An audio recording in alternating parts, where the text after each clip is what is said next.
पतिदेव से कही कि स्वामी सुनिए, हम लोग निरंतर 5 सूत्री कार्यक्रम चला रहे हैं, बड़ा मेहनत लगा है। आज जो समाज के लोग हमारे सामने हाथ जोड़ देते हैं, श्रद्धा से प्रणाम करते हैं, डर से नहीं, डर से वो प्रणाम नहीं करते हैं क्योंकि उनके हृदय में हमारे लिए श्रद्धा उत्पन्न हुआ है। क्यों? हम वैसा काम किए हैं।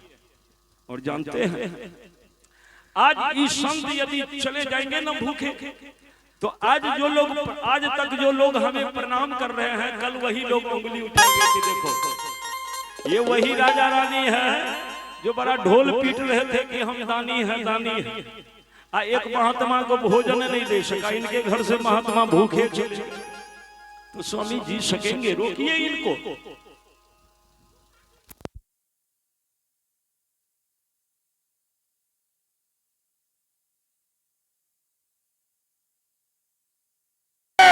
बोलिए बजरंगबली की जय। राजा दौड़ करके गए और घर बाबा के सामने हाथ जोड़ लिए, बाबा आप मेरे घर से भूखे नहीं जा सकते, चलिए कोई ना कोई इंतजाम होगा। बड़े आग्रह से लौटा कर लाए और तब राजा रानी दोनों मिलकर पूछे कि बाबा ये तो बताइए कि मांस चाहिए तो किसका मांस चाहिए? बकरी के चाहिए, बकरा के चाहिए, हरिण के चाहिए? बोलिए बाबा। ओ घर बाबा कहे कि सुनिए, ये बकरी बकरा का मांस हमको नहीं चाहिए। कहा तो कहा हमारा नियम है, नियम के हम बड़े पक्के हैं। क्या नियम है बाबा? कहा ध्यान से सुनिए ना, जो कोई अपने बेटे को करके 2 खंड गिराता है राजन दया अंग तभी मैं और सिंह में रखाता है।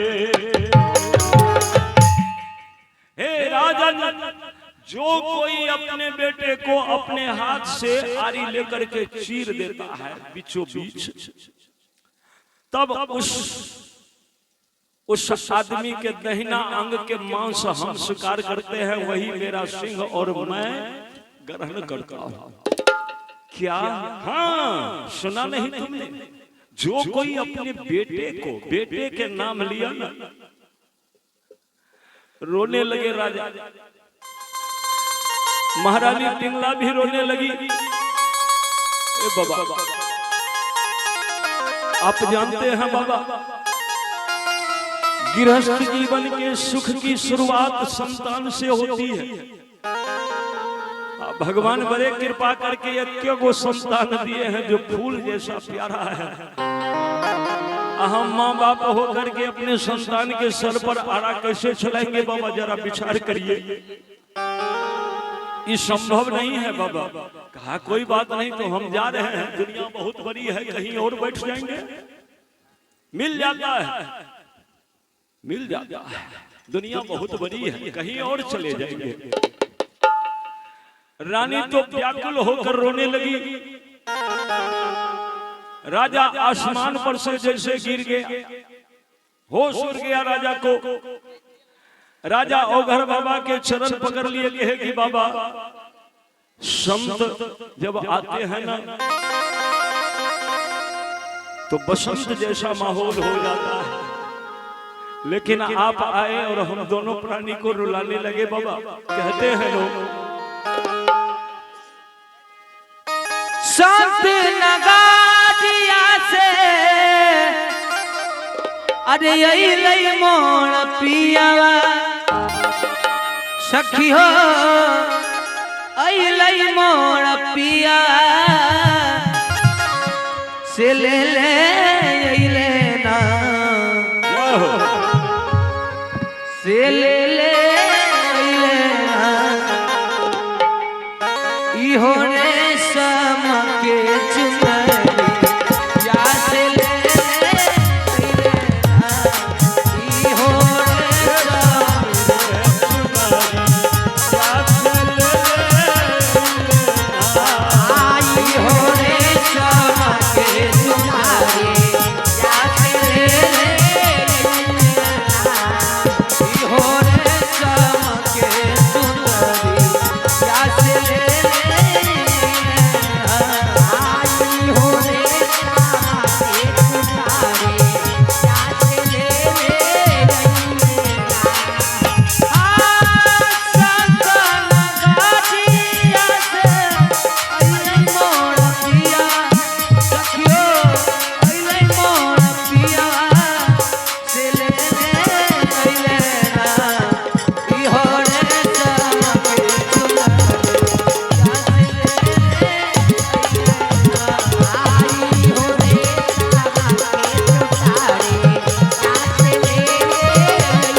जय। बोलिए राजा रामचंद्र की जय। चुंदरी पहिरा गईली नहीं हरबो। चुंदरी पहिरा गईली नहीं हरबो। गईली नहीं हरबो। चुंदरी पहिरा गईली नहीं हरबो। चुंदरी पहिरा चुंदरी पहिरा गईली नहीं हरबा। सखियो गईली नहीं हरबा। से बिसारी दिहलीना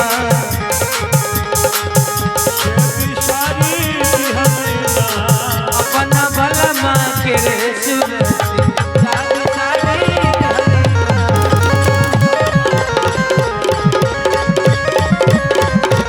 अपना बलमा के रे सुरती बिसारी दिहलीना। अपना बलमा के रे सुरती बिसारी दिहलीना।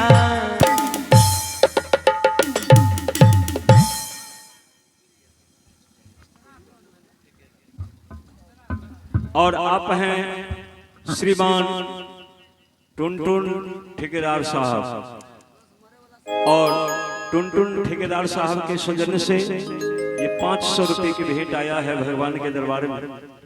भगवान आप पर सर्वदा कृपा करे। टुनटुन जी आप सौ परिवार सानंद जीवन यापन करिए। आपके लिए भगवान से हम मंगल कामना करते हैं। बहुत बहुत साधुवाद टुनटुन जी, बहुत बहुत धन्यवाद इस पुरस्कार के लिए। बोलिए भक्तवत्सल भगवान की जय। बोलिए बजरंगबली की जय। आप सारी दिहलीना अपना बलमा के रे सुरती या बिसारी दिहलीना। इस शरीर को कवि ने चुनरी का उपाधि दिया है। शरीर चुनरी के समान है, वस्त्र के समान है। अब देखिए ना, ये वस्त्र है, जो ही पुराना हो जाएगा, फट जाएगा, तो इसको हम उतार कर रख देंगे और दूसरा वस्त्र धारण कर लेंगे। आत्माराम वही तो करते हैं। जब तक ये सही सलामत है तब तक इसमें आत्माराम बढ़िया से रहते हैं। जो ही देखते हैं कि इस चुनरी में दाग लग गया, हाथ नहीं काम करता, कान नहीं काम करता, आंख नहीं काम करता, नाक नहीं काम करता, जिह्वा नहीं काम करता, बस इसको त्याग देते हैं। तो उससे पहले इसमें कहीं किसी प्रकार का कोई प्रॉब्लम ना आवे, हमें सावधान रहना चाहिए। महारानी पिंगला अपने स्वामी को सतर्क करते हुए कि स्वामी दाग नहीं लगने देंगे। यदि संत भगवान को यही इच्छा है कि इनके पुत्र के मांस चाहिए, तो ये दान भी कर ही देना चाहिए। महारानी जब हिम्मत से ये वचन कही तो राजा को हौसला बुलंद हुआ। राजा मन ही मन कहे कि हे महारानी तुम धन हो, धर्म के लिए अपने पुत्र को भी नौछावर करने के लिए तुम तैयार हो गई। राजा गदगद हो। राजा कहे कि बाबा आप कुछ देर आप यहां बैठे आराम करें। मेरा फूल जैसा बच्चा राजकुमार तोमरध्वज स्कूल गया है पढ़ाई करने के लिए, तो जरा उनको बुला कर ले आता हूं। आप तब तक इंतजार करें। सज्जनों, मर्दहज चले गए पुत्र को बुलाने के लिए, और महारानी कह तो दिए कि पुत्र को भी दान कर ही देंगे, लेकिन हृदय कांप रहा है। दान करने की प्रवृत्ति जिसमें है वो रुकते नहीं, और जिसको प्रवृत्ति ही नहीं है उसे क्या कहेंगे। एगो संत गले अपना शिष्य के साथ में कहीं भिक्षाटन में, तो एगो गृहस्थ के घर पर जाके हाथ बढ़ाए दिल के भिक्षाम देही भिक्षाम देही भिक्षाम देही।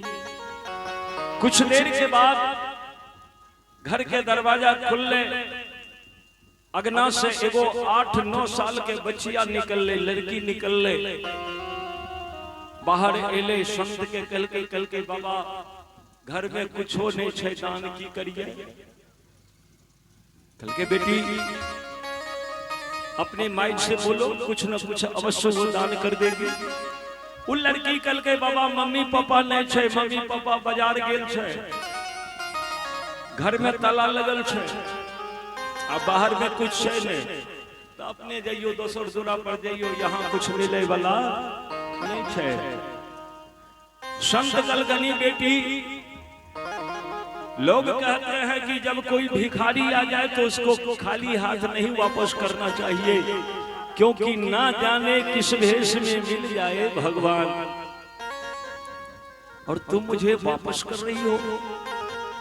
लड़की कल के बाबा कुछ छे नहीं तो हम की दान करिए। संत फिर भी जिक्र कर लगे, बेटी कुछ तो होगा, घर ही है, कुछ तो होगा।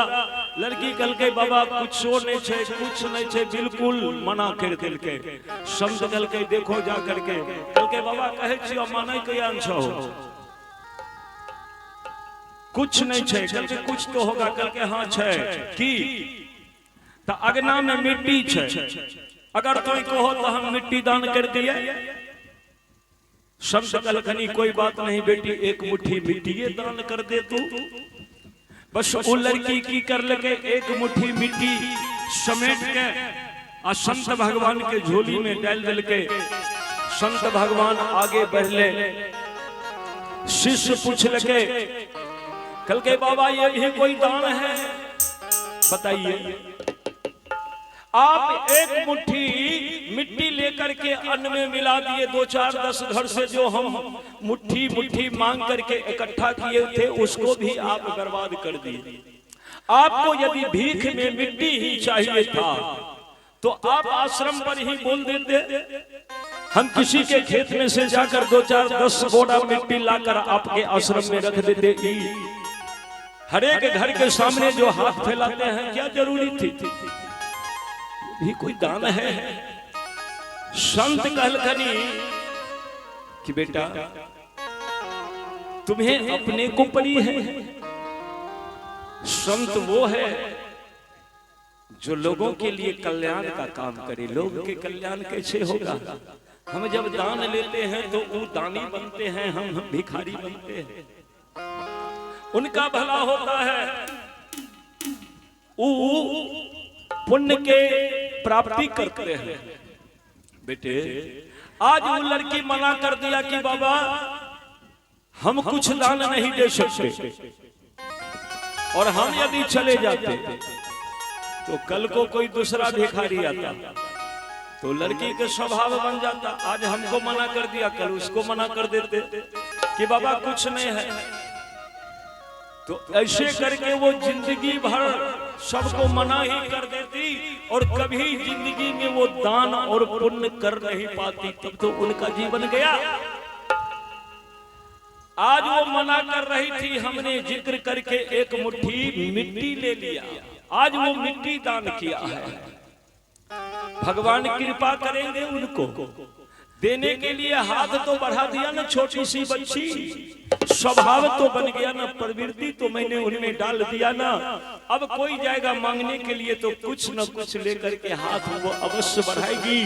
आज यदि वो मिट्टी दान किया है तो कल अन्न दान करेगी, सोना दान करेगी, हीरा जवाहरात मणि माणिक दान करेगी। क्योंकि भगवान यदि उनके भंडार को भरेंगे तो वो क्यों नहीं दान करेंगे।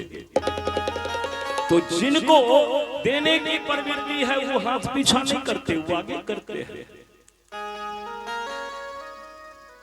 सज्जनों, दान जगत के प्रकृति धर्म है। याद रखिएगा, प्रकृति का नियम है दान दो, और दान सब कोई करते हैं। कौन नहीं दान करता है? कंजूस से कंजूस आदमी भी दान करता है, लेकिन कोई समय पर दान करता है, कोई अंतिम में जाकर के दान करता है, निवेदन करते हैं। दान प्रकृति के, दान जगत के प्रकृति धर्म है, व्यर्थ मनुष्य ही डरता है, एक दिन तो हमें संग ही सब कुछ दे देना पड़ता है। एक दिन लोग सब कुछ दान करके दुनिया से चले जाते हैं, व्यर्थ मनुष्य ही डरता है। आज स्वर्गीय राम जपो बाबू कुछ लेकर गए, बताइए बताइए, कुछ लेकर के गए, जो था सब यहीं पर अपने बेटे को, अपने बेटी को, अपने स्वजन परिजन सबके लिए छोड़कर चले गए, दान करके चले गए। इसी को तो कहता है कि दान जगत के प्रकृति धर्म है, व्यर्थ मनुष्य ही डरता है, एक दिन तो हमें सब कुछ संग दे देना पड़ता है। हम क्यों डरे? अगर कोई मांगने के लिए आया है मुट्ठी भर तो दे देना चाहिए। गृहस्थ जीवन नाव के समान है महाराज, और नाव जब नदी में चलती है तो नाव में छिद्र हो जाता है, और उस छिद्र के माध्यम से रिसाव आता है और धीरे धीरे पानी भर जाता है, तो आप देखते हैं नाव डूबने के कगार पर पहुंच जाता है। तो जो चतुर आदमी होते हैं झट से क्या करते, 2-4 चुरु पानी नाव में से बाहर फेंक देते हैं, नाव हल्का हो जाता है, बच जाता है, पार उतर जाता है। वही तो ये गृहस्थ जीवन है महाराज। गृहस्थ जीवन में छोटा मोटा पाप होते रहता है, याद रखिएगा, छोटा मोटा पाप होता है, सबसे होता है। कोई गंगा के पखारा हुआ नहीं है, सब थोड़ा मोड़ा पाप कर देते हैं, हम भी करते हैं, हो जाता है, अनजाने में हो जाता है। हम चलते हैं, हमारे जूते के नीचे आकर कई जीव मर जाता है, वो पाप में है क्या? हम जल पीते हैं, उसमें भी कीटाणु है, दही खाते हैं, उसमें भी कीटाणु है, दूध खाते हैं, उसमें भी जीवाणु है। क्या करें महाराज, जगत है, कहे ना समस्या से भरा हुआ है। तो सुनिए, वही थोड़ा मोड़ा ना, एकाध मुट्ठी दान पुण्य कर देने से हमारा जीवन रूपी नैया हल्का हो जाता है, पाप ताप संताप मिट जाता है। इसीलिए दान जगत के प्रकृति धर्म है, करना चाहिए। बाबू, रानी ये सब बात जब विचार करती है तब रानी को संतोष होता है, हे भगवान जो तुम्हारी इच्छा जो कर दे भगवान। इतने देर में राजा स्कूल पहुंचे, बेटे को बुलाया, बेटा कमर ध्वज। हाँ बाबू, चलो एक वैद्य आया है जो तुम्हारे उपचार करने के लिए बैठे हैं। अच्छा, तो पिताजी ये तो खुशी की बात है, लेकिन मैं देख रहा हूं क्या, राजा कह रहे थे कि चलो पुत्र वैद्य बुलावा, सारे शरीर के रोग कटवा।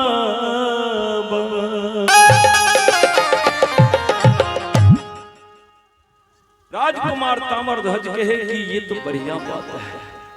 आपके कहने का अर्थ ये हुआ कि एक वैद्य जी आए हैं, आप बुलाने के लिए आए हैं, हम जाएंगे तो वैद्य जी हमारा इलाज करेंगे, उपचार करेंगे। और वैद्य जी आज यदि उपचार कर देंगे तो जिंदगी में कभी हमें कोई रोग, कोई बीमारी नहीं लगेगा, हम निर्भय हो जाएंगे। तो ये तो खुशी की बात है पिताजी। तो खुशी के बात कहते कहते आप रो रहे हैं। राजा मुंह बंद हो गया राजा के। माय गुण धी पिता गुण घोर, नहीं कुछ थोड़ हो थोड़। बाबू हो, इतना बड़ा मर्दहज दानी, इतना बड़ा धर्मात्मा, तो उनके बेटा भी धर्मात्मा, वो भी ज्ञानी, वो भी दानी। वो क्यों नहीं पर वो भी इस बात को पकड़ लिया कि पिताजी रो रहे हैं और कह रहे हैं चलो इलाज करो। इसीलिए राजकुमार कह दिया कि जही कारण पितु बहद बुलावा, अबहद बुलावा असोई महिया महा पहले